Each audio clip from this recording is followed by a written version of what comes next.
আসসালামু আলাইকুম। এখন দেখবেন সংবাদ শিরোনাম। ইরানে অব্যাহত হামলায় ২০ জনেরও বেশি মানুষের প্রাণহানি, পাল্টা জবাব দিচ্ছে তেহরান। আরও ৪ সপ্তাহ স্থায়ী হতে পারে যুদ্ধ, বলছেন ট্রাম্প।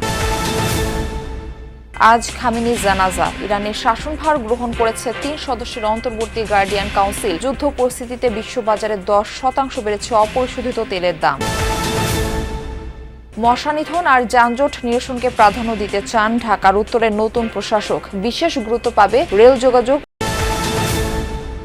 শিক্ষক স্বল্পতা আর অবকাঠামো সংকটের মাঝে আরো ১০ মেডিকেল কলেজের আবেদন। রাজনৈতিক বিবেচনায় কোনো অনুমোদন নয়, জানালেন মন্ত্রী।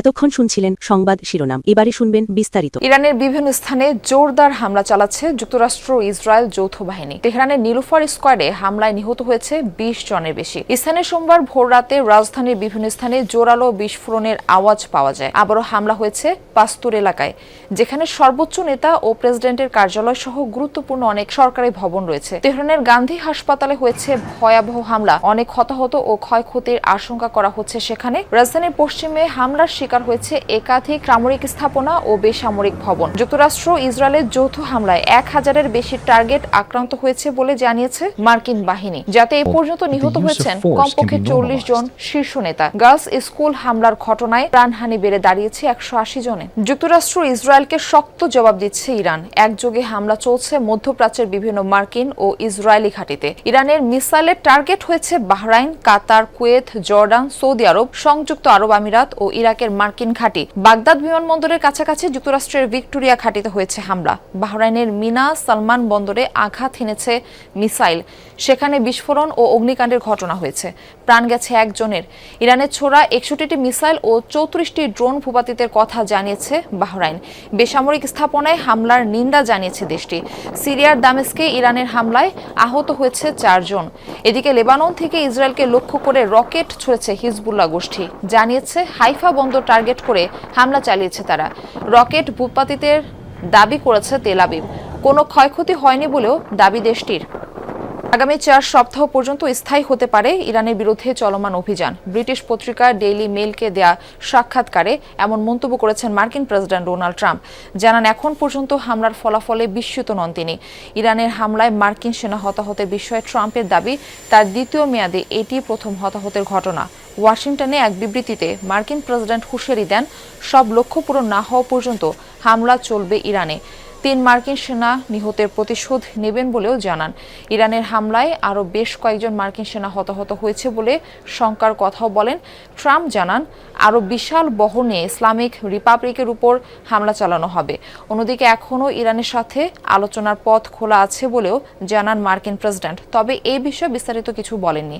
রোববার বাহরাইন, সৌদি আরব, আরব আমিরাত, কাতার, জর্ডান সহ ইরানের শাসনভার গ্রহণ করেছে অন্তর্বর্তীকালীন কাউন্সিল। সংবিধান অনুযায়ী পরবর্তী সর্বোচ্চ নেতা নির্বাচিত না হওয়া পর্যন্ত রাষ্ট্রীয় কাজ পরিচালনা করবে এই পরিষদ। ৩ সদস্যের কাউন্সিলে রয়েছেন প্রেসিডেন্ট মাসুদ পেজেশকিয়ান, প্রধান বিচারপতি গোলাম হোসেন মোহসেনি এবং ধর্মীয় নেতা আহমদ আলী আরাফি।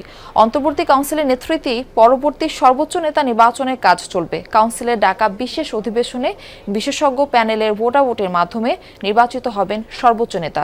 তবে যুদ্ধ পরিস্থিতিতে অধিবেশন আয়োজন সম্ভব হবে কিনা তা নিয়ে রয়েছে শঙ্কা। এদিকে ইরানের প্রয়াত সর্বোচ্চ ধর্মীয় নেতার জানাজা আজ অনুষ্ঠিত হওয়ার কথা রয়েছে। তেহরান বিশ্ববিদ্যালয় প্রাঙ্গণে জানাজা অনুষ্ঠিত হওয়ার কথা রয়েছে। এর আগে শোক র্যালি হবে বলে জানায় বিভিন্ন গণমাধ্যম। এদিকে আয়াতুল্লাহ খামেনির জানাজা এবং শোক র্যালিতেও হামলার শঙ্কা রয়েছে। ইসরায়েলের তরফ থেকে এই হামলা হতে পারে বলে আশঙ্কা জানিয়েছে বেশ কিছু গণমাধ্যম। এই পরিস্থিতিতে শোক র্যালি এবং জানাজার আনুষ্ঠানিকতা পেছানো হতে পারে বলেও খবর পাওয়া যাচ্ছে। দারিদ্রতার সাথে লড়াই করে ছোটবেলা কেটেছে আয়াতুল্লাহ আলী খামেনির। ইরানের গার্ডিয়ান কাউন্সিলের প্রধান এবং বিশ্ব মুসলিমের মাঝে প্রভাব বিস্তারকারী অন্যতম প্রধান এই নেতার ছেলেবেলায় বেশিরভাগ দিনই কেটেছে না খেয়ে। শারীরিক দুর্বলতার কারণে অল্প বয়স থেকেই দৃষ্টিশক্তি ছিল ক্ষীণ। তবে তুখোর মেধাবী খামেনির পথ চলা থেমে থাকেনি কোনো বাধার কাছে। শিক্ষাক্ষেত্রের প্রতিটি পর্যায়ে রেখেছেন মেধার স্বাক্ষর। একদিকে অস্ত্র হাতে যেমন লড়াই করেছেন, অন্যদিকে লিখেছেন কবিতাও। ইরানের উত্তর পূর্বাঞ্চলীয় শহর মাসহাদের একটি ধর্মীয় পরিবারে 1939 সালে জন্ম আলী খামেনির। সর্বোচ্চ ধর্মীয় নেতার আত্মজীবনীতে উঠে এসেছে তার ছোটবেলার সব স্মৃতি। খামেনির বাবা ছিলেন একজন শিয়া স্কলার, তবে শৈশবে মায়ের কাছে কোরআন হাদিস সহ ইসলাম ধর্মের গুরুত্বপূর্ণ বিষয়ে প্রাথমিক জ্ঞান লাভ খামেনির। অভাবের সংসারে তাকে এবং তার পরিবারের অন্য সদস্যদের প্রায়ই ক্ষুধার্ত অবস্থায় ঘুমাতে যেতে হতো। এছাড়া মলিন এবং পুরনো পোশাকের জন্য শৈশবে মাদ্রাসার সহপাঠীরা কটাক্ষ করত খামেনিকে। ধীরে ধীরে তার মেধার বিকাশ ঘটতে থাকে। এক পর্যায়ে হয়ে ওঠেন বিদ্যালয়ের সেরা শিক্ষার্থী। তবে বাবার বিরোধিতার মুখে উচ্চ বিদ্যালয়ে ভর্তি হতে পারেননি তিনি। তখন ধর্মীয় শিক্ষার জন্য শিয়া মুসলিমদের পবিত্র নগরী কোমে পাঠানো হয় খামেনিকে। কৈশোরে সাহিত্যের প্রতি তার বিশেষ আগ্রহ জন্মেছিল, বিশেষত উপন্যাস ও কবিতার দিকে ঝোঁক ছিল বেশি। যোগ দিতে শুরু করেন কবিদের বিভিন্ন সভা ও কবিতার আসরে। সাহিত্যের প্রতি অনুরাগে খুব অল্প বয়সেই পাঠ করেছিলেন হাজারেরও বেশি বিশ্ববিখ্যাত উপন্যাস। এমনকি যৌবনে আমিন ছদ্মনামে কবিতাও লেখা শুরু করেছিলেন তিনি। ছাত্র থাকাকালে 1955 সালে কোমে একটি সভায় যোগ দেন খামেনি। সেখানেই তার দেখা হয় আয়াতুল্লাহ রুহুল্লাহ খোমেনির সঙ্গে। এক পর্যায়ে ইরানের তৎকালীন শাসক শাহ মোহাম্মদ রেজা পাহলভি ঢাকার মশক নিধনে ওষুধের পাশাপাশি খাল খননকে বিশেষ গুরুত্ব দিতে চান উত্তরের প্রশাসক।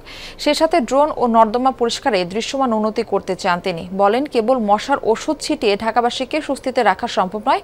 যমুনা টেলিভিশন দেখতে এসে এসব পরিকল্পনার কথা জানান ঢাকা উত্তর সিটি কর্পোরেশনের প্রশাসক মোহাম্মদ শফিকুল ইসলাম খান। বলেন, যানজট নিরসনে প্রধানমন্ত্রীর পরামর্শ বাস্তবায়ন করতে চান তিনি।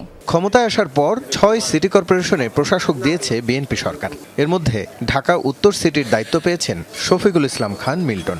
দেখতে আসেন যমুনা টেলিভিশনের প্রধান কার্যালয়। প্রতিষ্ঠানের সিইও ফাহিম আহমেদ তাকে ফুল দিয়ে স্বাগত জানান। পরে টেলিভিশনের বিভিন্ন বিভাগ ঘুরে দেখেন শফিকুল ইসলাম, কথা বলেন গণমাধ্যম কর্মীদের সাথে।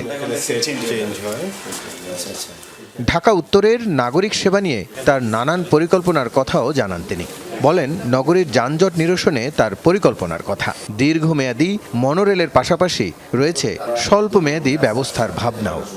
মনোরেলের একটা বিষয় আছে, হ্যাঁ, এটা মাননীয় প্রধানমন্ত্রী আমাকে পরামর্শ দিয়েছেন, সেটা নিয়ে আমি কাজ করছি। চায়না একটা কোম্পানির সাথে এই বিষয়ে একটু আংশিক কথা হয়েছে।